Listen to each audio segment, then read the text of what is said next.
Hi అందరికీ, welcome to my mini blog.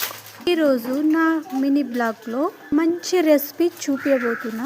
Recipes చూపిస్తా అని కిచెన్ చూపిస్తుంది ఏంటి అనుకుంటున్నారా?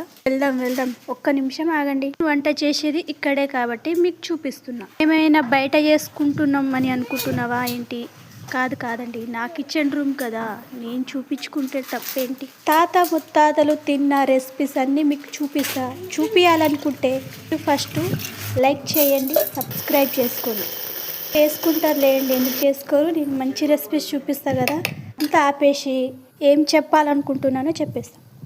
జొన్న సంగటి. ఓవర్ నైట్ జొన్నలు నానబెట్టుకోవాలి. పొద్దున ఒకసారి కడుక్కొని మిక్సీ పట్టుకోవాలి. ఒక గిన్నెలో వాటర్ తీసుకొని బాగా మరిగినాక పెట్టుకోవాలి. ఉప్పు వేసుకోవాలి కొంచెం. ఒక గ్లాస్ జొన్నలు ఉంటే గిన్నె నిండా వాటర్ తీసుకోవాలి. మెత్తగా ఉడకాలంటే వాటర్ ఎక్కువనే పడుతుంది జొన్న సంగటికి. ఎక్కడైనా చూసిర్రా ఇది మీరు? మా తాతలు ముత్తాతలు ఇదే తినేవాళ్ళు. ఇది ఒక్కసారి తింటే రోజు తినాలని అనిపిస్తుంది. వారానికి ఒక 2 సార్లు తిన్నామనుకో మనకు ఆరోగ్యం చాలా బాగుంటుంది.